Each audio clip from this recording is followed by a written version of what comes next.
and gas exploration and production activities have been going on within the Niger Delta region since 1956. All efforts by successive governments to stop gas flaring since 1958 because of its hazardous effects on the environment and human beings have not yielded any positive result. When persuasive efforts could not stop the companies from gas flaring, government enacted the Associated Gas Reinjection Act of 1979. From research, that wasn't too effective. But things are about to change with the concerted approach of the Buhari administration to not only stop gas flaring, but turn it to a sustainable major revenue earner for the country. A firm step was taken in this direction by President Muhammadu Buhari in Sochi, Russia, with the recent signing of a gas buying deal and the development of Nigeria's enormous gas potentials by Russia. Hello viewers, welcome to the exclusive interview on AD4TV Radio. I am Moji Danisa, and with me in the studio is High Chief Dr. Benjamin Style, National Chairman of Host Communities of Nigeria Producing Oil and Gas, HOSCOM. You're welcome to the studio. Welcome to the exclusive interview on AD4TV Radio.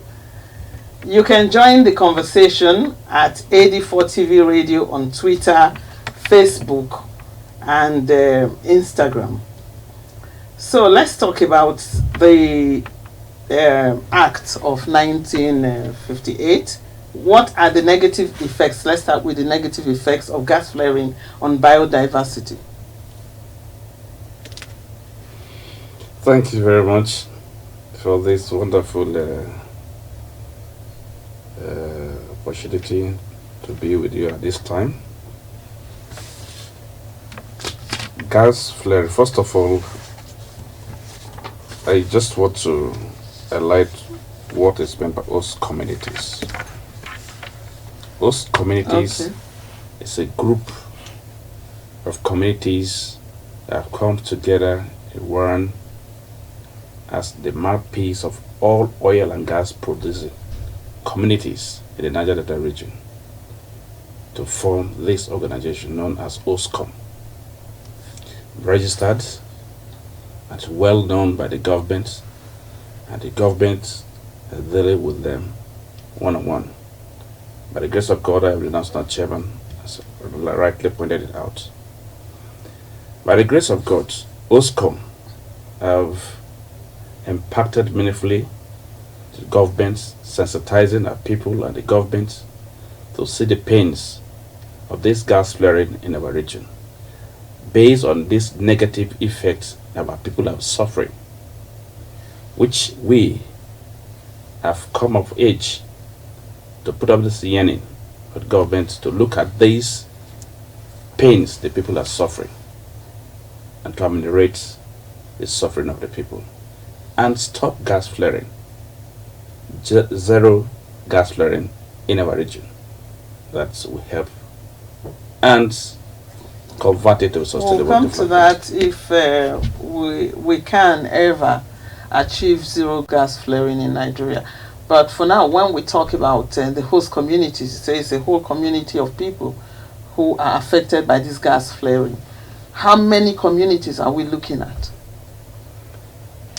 There are thousands of communities that have been affected. Gas has been flared in the air, and the poisonous substances has been on the air and affected the people, causing cancer, causing stillbirths. Corrugated zincs are being roasted. Our farmlands, our river are all being polluted based on this gas flare. Even the land, the water we are taking is also being affected. And day in, day out, if you go through some of our documentary, it's quite so perplexed. Where gas has been flared, that is where the women are going there to dry their foodstuff. And the gas has been flared, those poisons sometimes dropping into those foodstuff, and they are taken home back to eat. And that is causing a lot of cancers and very permanent in our region. A lot of cancer to human being, and then we're even talking about the environmental skin diseases and so forth. Stillbirths, brain cancer. A lot is happening in our region. With all of this happening, the Associated Gas Reinjection Act was passed in 1979. What factors would you say worked against it? Because 1979 is such a long time.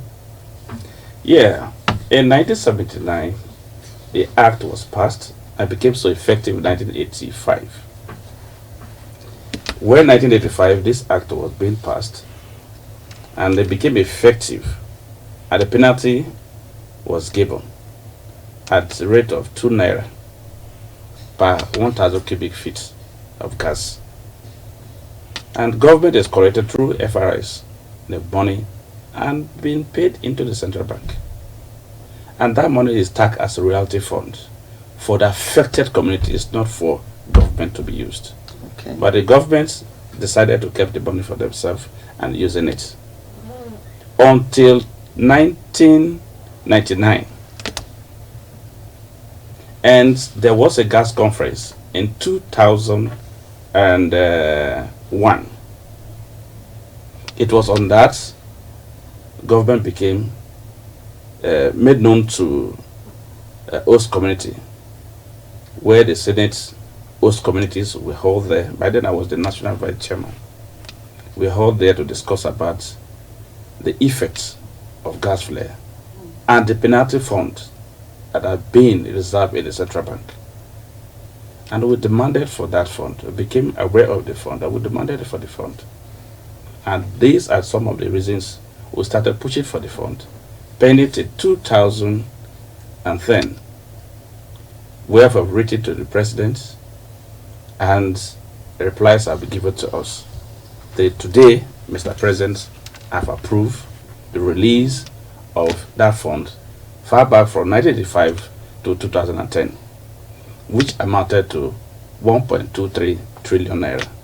But Mr. President agreed to approve 98 billion, which on our own we did not know. We have not calculated the actual figure. Until when we did the calculation, it was 1.2 trillion naira, but we have already sent to Mr. President by then 98 billion naira, which Mr. President agreed to approve. So are you going to go back to the 1.22 trillion? With what Mr. President have approved, this President have approved, is 98 billion naira as the final payment. Final payment to that 1.2 trillion. The final payment of 1.2 trillion. So you said 2 naira per 1,000 cubic feet of. So it's been static at 2 naira since by 1979. then, 1985, which became so effective. Okay. This penalty was given. Okay. So now, who is to the funds are going to be released, hopefully, now that the presidency has stepped into the matter and the president has signed it, like you said. Who is to oversee the proper distribution of these funds or the proper implementation of the funds? As we are with Mr. President December 14 last year, Mr. President graciously make it clear that the fund is meant for the host communities. There are so many interventionists have been put in place. We have the 30% derivation fund, we have the NDDC, we have local content, and some other intervention are put in place to remediate the plight of the people in the Niger Delta.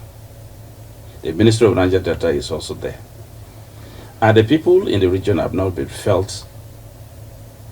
All these funds, billions of naira, has been pumped into the region, and the people are not feeling the impact because they are being politicized. Rather based in one political group or the other.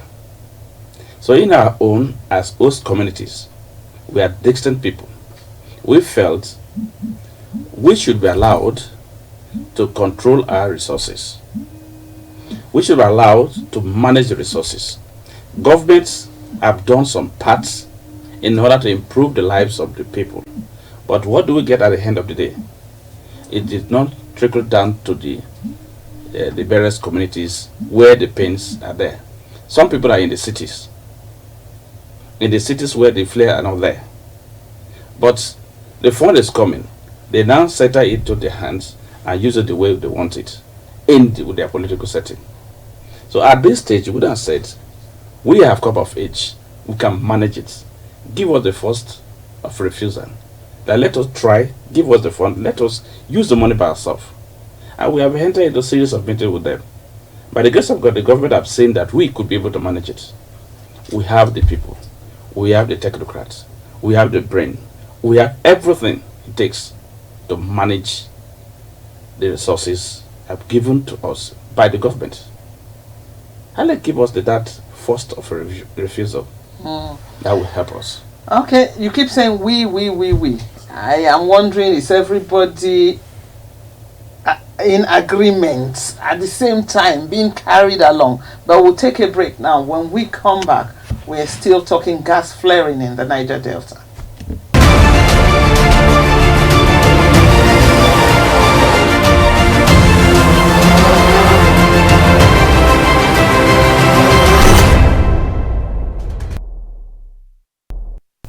You're still on the exclusive interview on AD4 TV Radio, and we're still talking gas flaring. Yes, we're just saying we. Is everybody being carried along when you talk about the host communities? Because we have the issue way back with the crude oil compensation for host communities in the Niger Delta, and there were a lot of issues that came up with that, with the oil companies compensating host communities, some chiefs going with the money and the people not really feeling anything. So when you say we, is everybody being carried along, sir? Yes, everybody is being carried along in the setting of host community. Host community don't just come up its own to say or one or two persons just come up to form host community. It's a grassroots-based organization, and this how the structure is being formed. The structure being formed from the grassroots. Every community that produces oil, being impacted or satellite, there is a 10-man ESCO in that community, representing the interests of the organization at that particular area. Then when you leave that community, that community has a chief, and they work in tandem with the chief, and they are being appointed by the chief to stand in for the community. Then when you move out of the community, you go to the clan, which is the cluster, where the king, overall king of the kingdom, over there is 15-man ESCO, keenly selected from the communities around to make up that 15. There is a chairman that will be answerable to the king in that kingdom. Then when he live there is also 25-man ESCO put in place in the local government area. Then when you leave the local government area, there's also another 35-man put in place in the states, representing the state chapter. Before the national has 37-member ESCO. You can see the structure, the organogram, that is running from the national to state to local government to the cluster and the nucleus community. Like you can see the chain, everything with all the information is dripping down to that. So everybody's gathered along. And we are working with the traditional rulers in our area, keenly appointed by them. I myself too. Before I came in, my community, my cluster, my local government, my state, before I moved to the national. Okay. So it's something that's well established, acceptable to speak for the host community. Not anyone that can come that I'm host community can speak for. That is why we are unique. We are doing everything in the entire 9 states. Okay.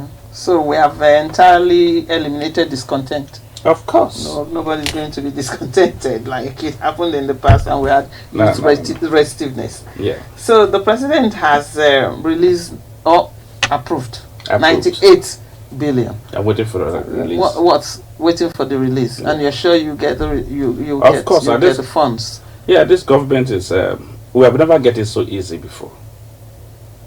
When we have the president from our region, we couldn't have it so easy. But when this president came in, he listened to the people, and they have sent out his people to discuss with us, and which we have done.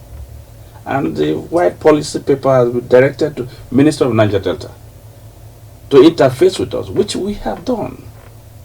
So the structure of how the fund will be utilized. Yeah, that's where I'm going. How is the fund going to be utilized? How are you going to? Can you give us a little bit of breakdown? Because I'm sure you've done your homework on that already. Definitely, we did our visit to the Niger Delta Ministry based on presidential directives. We have discussed interface with them, discussed to look at the structure. How can we be able to manage the fund? The fund is coming. We're not sending the fund to the area to be distributed to communities or states to share. No, we want to make a change. That we want to ensure that Mr. President should see the dividends of what he has done for the region. Based on that, it will be in projects. It's not in raw cash for anyone to carry home. It will be in projects that have been cited in the 9 states. So whoever the states, based on their gas flare quantum. If a flare certain amount, like for example, let's take an instance of Akwa Ibom or Bayelsa states. These are some of these states that have high gas flare. Their share cannot be exactly the same thing as that of Cross River. Yeah, I was going to ask that how do you guarantee fairness in the distribution? It is clearly there. DPR has the charts. The statistics are there. And we have all the statistics. A bit identified. Someone who is the gas is being flared maybe 1 million, 2 million, and somebody who have flared 1 billion cannot have the same share based on what they flare in your states will be amounted to you. And in the same states, you cannot be the same share. Local government and some local government has more effect. Let me give, for example, my states. If you go to Bayelsa State, the 8 local government areas, the flare is affecting every area. But you cannot compare the one in Ikirimo and the one in Saturnajo, or the one in Iyanagua cannot compare the one in Sagbama. So these are the things, the statistics we have so far, that based on what you fled, the amount of gas that will be fled in your area will make you to have more money and more development. Everybody has agreed on that. Of course, that is the policy we have. Okay. That is going to be fair share. And the rate how we do it is that we have the impacted, we have the gas, gas flare worst hit community, where the flare is. We're looking at 5-meter radius distance. Those communities there will have higher share. We have decided to give them 50% of the fund. Then the impacted communities from 5 kilometers radius will have another one. Then before you now extend to 10, you will have 30 and 20. So everybody there is now have equally having the share, and everybody want to see that they will work in attendance to ensure these projects will become. What are the key areas of development you're looking at? And there are so many key areas we will assign. We're looking at education. We in any meaningful organization cannot become say anything except you have to educate the people, sensitize the people. One, our areas like hospital. We look at hospitals as one key area. This illness is rampant in our area. Cancer. So we want to have a clinics that will be screening cancer cases in our area. We will put this strategically in major areas so that it can be screened cancer. Free, you go there, you have a free cancer screening. Before it becomes major, it has been arrested at early stage. So that is one paramount area we're looking at. Now some area we've seen the light is being 24 hours on. But the next village that is having this, if the flare is affected, but they don't have it, power electricity in that village that is just 50 meters from the company, that is flare sites. They don't have light. They want to see that we convert this to small mega electricity power for them to be at least see this the sign of amelioration from the side of the government. These are strategies we have put in place. Agriculture is there, fishing is there. So we want to diversify everything so that our youths will be now be carved away from this youth restiveness to productiveness. Okay, when you keep mentioning the ministry of the Niger Delta, is that the only governmental body you're working with, or are you working with others? Yeah, why we are saying Niger Delta Ministry? Because they are the overseeing ministry of the region. Specifically, when you talk about oil and gas, it's the Minister of Petroleum and the Minister of Environment, based on diversification. So we are looking at all these aspects. They are all part of it. The structure we have together, we are working in tandem with all of them. The ministry will be, the Minister of Petroleum will bring in, Minister of Environment will be there, the Ministry of Niger Delta Ministry. We want everybody to bring one person into the board. The fund would be in the board. We'll create a board which we have already designed. The representatives of them will also be there, so that we work and see to become productive in the side of OSCOM, not something like NDDC or a 30% derivation that the people won't have the feeling. But this one directly, host communities involved. With effective checks and balances. Yeah. We'll be back. We're still on the exclusive interview on AD4TV Radio.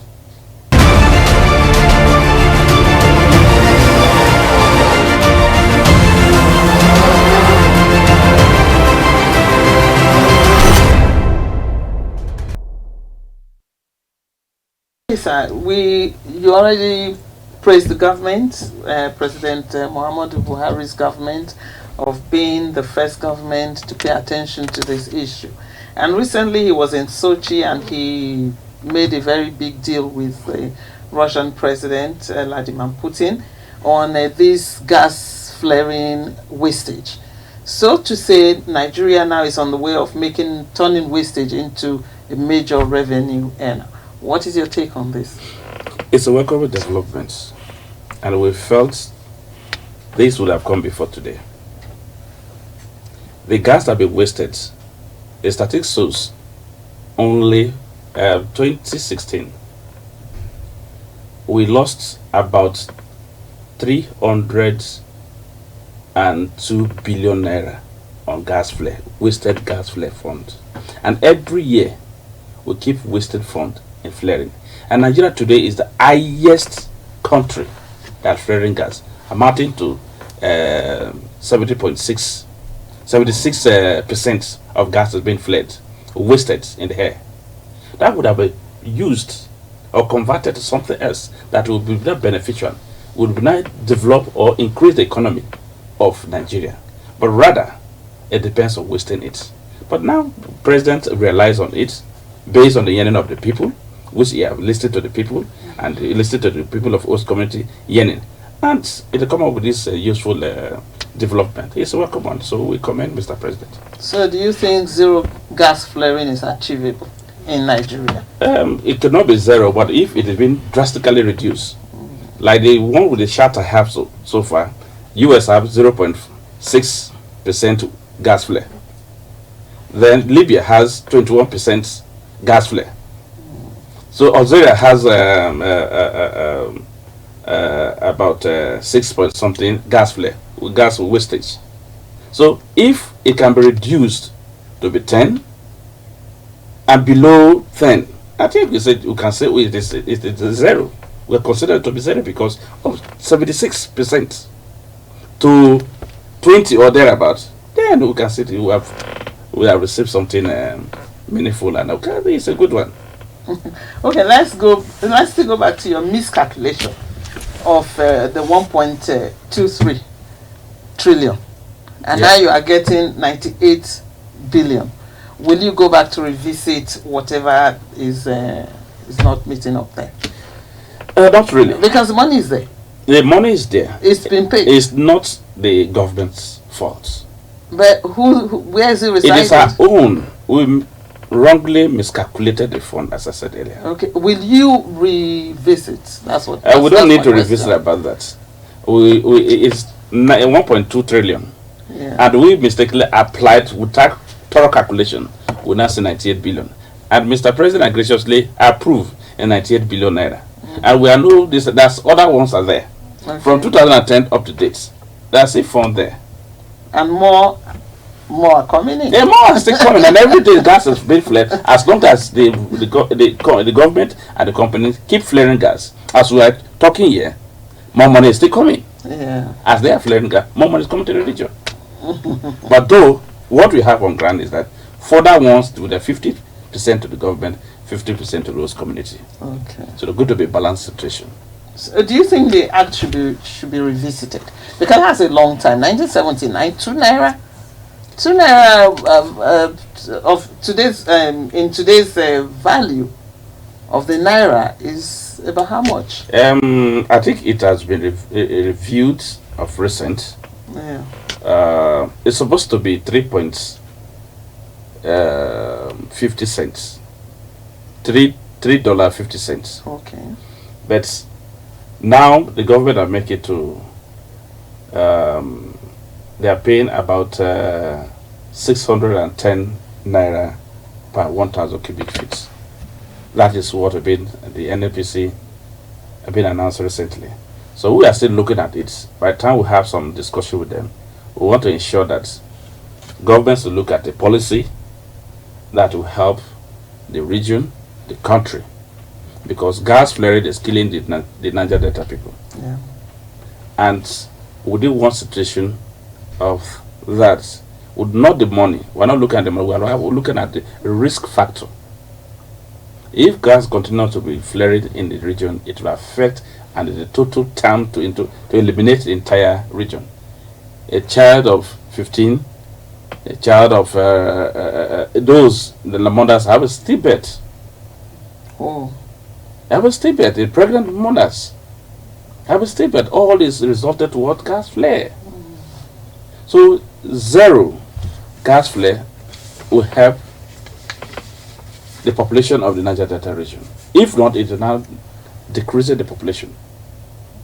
So we are appealing to the federal government. We are not interested in the money, but also the one that have been paid. That is what we are saying. Release that one for the people and stop gas flaring. At least there's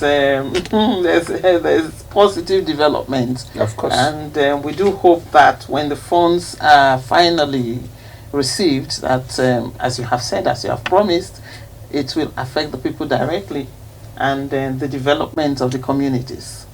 Thank you very much for being on the show, sir. Thank you. It's been an honor having you.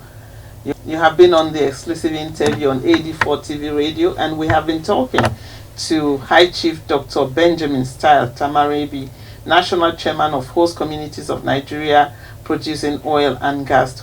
Thank you very much for being on the show. You can still join the conversation on at AD4TV Radio on Twitter, Facebook, and Instagram.